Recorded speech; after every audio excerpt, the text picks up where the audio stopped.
थार रेगिस्तान उत्तर पश्चिम भारत और पाकिस्तान तक फैला है। ये रेत के टीलों, झाड़ियों और चट्टानी मैदानों का विशाल विस्तार है।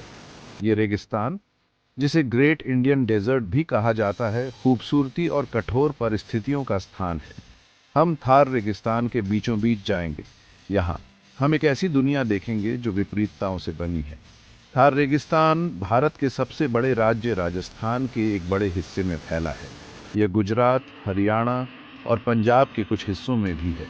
सीमा पार यह पाकिस्तान के सिंध और पंजाब प्रांतों तक पहुंचता है। थार रेगिस्तान दुनिया का सबसे घनी आबादी वाला रेगिस्तान है। थार नाम थुल शब्द से आया है। स्थानीय भाषा में इसका मतलब रेत के टीले होते हैं। ये टीले हवा के चलने से बनते हैं और इस रेगिस्तान के परिदृश्य को बनाते हैं। थार प्रकृति की शक्ति का प्रमाण है। यह दिखाता है कि कैसे जीवन सबसे चुनौतीपूर्ण वातावरण में भी ढल जाता है। थार रेगिस्तान में उपोष्ण कटिबंधीय शुष्क जलवायु होती है। इसका मतलब है कि इस क्षेत्र में गर्म दिन और ठंडी रातें होती हैं। वर्षा कम और अनिश्चित होती है। थार में लंबी गर्म गर्मियां होती हैं। दिन के दौरान तापमान 50 डिग्री सेल्सियस या 122 डिग्री फ़ारेनहाइट से भी ऊपर जा सकता है। सर्दियों के महीने झुलसा देने वाली गर्मी से राहत दिलाते हैं। तापमान गिर जाता है और रात में अक्सर शून्य से नीचे चला जाता है। दिन और रात के तापमान के बीच का अंतर थार में बहुत ज्यादा होता है। थार रेगिस्तान मौसमी हवाओं से भी प्रभावित होता है। जुलाई और सितंबर के बीच आने वाला दक्षिण पश्चिम मानसून इस क्षेत्र में कुछ वर्षा लाता है। हालांकि मानसूनी हवाएं अनिश्चित होती हैं।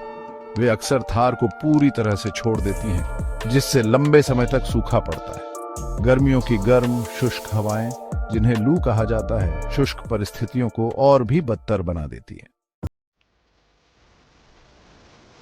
कठोर परिस्थितियों के बावजूद थार रेगिस्तान जीवन की एक आश्चर्यजनक विविधता का घर है। पेड़ पौधों और जानवरों ने तापमान की चरम सीमा और पानी की कमी में जीवित रहने के लिए खुद को ढाल लिया है। वे प्रकृति की विपरीत परिस्थितियों में भी फलने फूलने की उल्लेखनीय क्षमता दिखाते हैं। थार की वनस्पति विरल लेकिन लचीली है। बबूल और खेजड़ी जैसे सूखे प्रतिरोधी पेड़ परिदृश्य में दिखाई देते हैं। उनकी गहरी जड़ें भूमिगत जल स्रोतों तक जाती हैं। छोटे मानसून मौसम के दौरान झाड़ियां, जड़ी बूटियां और घास उगाती हैं। वे रेगिस्तान के शाकाहारी जीवों को भोजन प्रदान करते हैं। थार रेगिस्तान विविध जीवों का भी समर्थन करता है। जानवरों ने गर्मी और पानी की कमी से निपटने के लिए उल्लेखनीय रूपांतर विकसित किए हैं। चिंकारा या भारतीय गजेल एक आम दृश्य है। ये तेज मृग बिना पानी पिए लंबे समय तक जीवित रह सकते हैं। वे अपने द्वारा खाए जाने वाले पौधों से नमी प्राप्त करते हैं। अन्य उल्लेखनीय निवासियों में रेगिस्तानी लोमड़ी, ब्लैक बक और लुप्तप्राय भारतीय जंगली गद्दा शामिल हैं। थार रेगिस्तान दुनिया के सबसे घनी आबादी वाले रेगिस्तानों में से एक है। सदियों से लोगों ने इस कठोर वातावरण को अपना घर कहा है। उन्होंने रेगिस्तानी जीवन की चुनौतियों के साथ रहने के लिए अपनी जीवन शैली को अनुकूलित किया है। थार के लोग अपने जुझारूपन, आतिथ्य और जीवंत संस्कृति के लिए जाने जाते हैं। थार की मानव आबादी मुख्य रूप से ग्रामीण है। लोग रेगिस्तान में बिखरे छोटे छोटे गांवों में रहते हैं। पशुओं का चरवाहा, विशेष रूप से भेड़, बकरियों और ऊंटों का एक प्राथमिक व्यवसाय है। ये जानवर रेगिस्तानी जलवायु के अनुकूल होते हैं और भरण पोषण और आय प्रदान करते हैं। थार के लोगों का अपनी भूमि से गहरा संबंध है। उनकी संस्कृति रेगिस्तान की लय से गहराई से जुड़ी हुई है। लोक संगीत और नृत्य उनकी परंपराओं का अभिन्न अंग है। ये कला रूप अक्सर रेगिस्तान की पृष्ठभूमि में उनके दैनिक जीवन, संघर्षों और जीत को दर्शाते हैं। भाग 5 समारोहों की एक टेपेस्ट्री थार के त्योहार। थार रेगिस्तान त्योहारों के दौरान जीवंत रंगों और खुशी के समारोहों के साथ जीवंत हो। ये कार्यक्रम इस क्षेत्र की समृद्ध सांस्कृतिक टेपेस्ट्री की एक झलक पेश करते हैं। वे लोगों की अदम्य भावना का प्रमाण है। सबसे प्रमुख त्योहारों में से एक मारू महोत्सव है, जिसे जैसलमेर में बड़े उत्साह के साथ मनाया जाता है।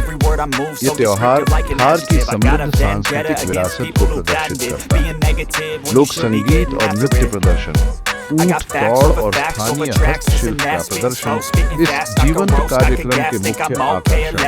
अन्य महत्वपूर्ण त्योहारों में रंगों का त्योहार होली और रोशनी का त्योहार दिवाली शामिल। पूरे भारत में मनाए जाने वाले ये उत्सव थार में एक अनोखा रंग है। वे समुदायों को एक साथ आने और अपनी साझा विरासत का जश्न मनाने का अवसर प्रदान करते हैं। भाग 6 अतीत की गूंज रेत में फुसफुसाया इतिहास। थार रेगिस्तान सदियों से सभ्यताओं का एक चौराहा रहा है। इसकी रेत में प्राचीन व्यापार मार्गों, खोए हुए शहरों और भूले हुए साम्राज्यों की गूंज है। यह क्षेत्र ऐतिहासिक स्थलों और पुरातात्विक स्थलों से युक्त है। ये एक समृद्ध और स्तरित अतीत की झलक पेश करते हैं। मोहनजोदड़ो का प्राचीन शहर, जो वर्तमान पाकिस्तान में स्थित यूनेस्को की विश्व धरोहर स्थल है, सिंधु घाटी सभ्यता का प्रमाण। यह सभ्यता दुनिया की सबसे पुरानी सभ्यताओं में से एक 4000 साल पहले थार रेगिस्तान क्षेत्र में फली फूली। मोहनजोदड़ो के खंडहर इस उन्नत सभ्यता के शहरी नियोजन, कला और संस्कृति में बहुमूल्य अंतर्दृष्टि प्रदान करते हैं। भारत में थार रेगिस्तान कई किलों और महलों का घर है। ये स्थापत्य चमत्कार इस क्षेत्र की राजपूताना विरासत के प्रमाण है। स्वर्ण नगरी के रूप में जाना जाने वाला जैसलमेर अपने बलुआ पत्थर के किले के लिए प्रसिद्ध है, जो रेगिस्तानी परिदृश्य से भव्य रूप से उठता है। किला, जो यूनेस्को की विश्व धरोहर स्थल है, राजपूत सैन्य वास्तुकला का एक आश्चर्यजनक उदाहरण है। भाग 7 क्षितिज पर चुनौतियां, पर्यावरणीय चिंताएं। दुनिया भर में कई नाजुक पारिस्थितिक तंत्रों की तरह थार रेगिस्तान को कई पर्यावरणीय चुनौतियों का सामना करना पड़ रहा है। ये चुनौतियां इस अनोखे क्षेत्र के नाजुक संतुलन के लिए खतरा है। आने वाली पीढ़ियों के लिए थार के संरक्षण के लिए इन मुद्दों का समाधान करना महत्वपूर्ण है। मरुस्थलीकरण, शुष्क क्षेत्रों में भूमि क्षरण की प्रक्रिया एक प्रमुख चिंता का विषय है। अत्यधिक चराई, वनों की कटाई और अनसस्टेनेबल कृषि पद्धतियां इस समस्या में योगदान करती हैं। जैसे जैसे रेगिस्तान फैलता है, यह उपजाऊ भूमि पर अतिक्रमण करता है। इससे उन लोगों की आजीविका को खतरा है जो इस पर निर्भर हैं। पानी की कमी एक और गंभीर मुद्दा है। थार रेगिस्तान में कम वर्षा होती है। भूजल, जो लोगों और पशुधन दोनों के लिए पानी का प्राथमिक स्रोत है, खतरनाक दर से घट रहा है। कभी कभार पड़ने वाले सूखे के साथ ये कमी पानी के तनाव का कारण बनती है और कृषि और मानव स्वास्थ्य को प्रभावित करती है। भाग 8 रेगिस्तान के संरक्षण के प्रयास। इन चुनौतियों का सामना करते हुए थार रेगिस्तान के नाजुक पारिस्थितिकी तंत्र के संरक्षण और इसकी स्थिरता सुनिश्चित करने के प्रयास चल रहे हैं।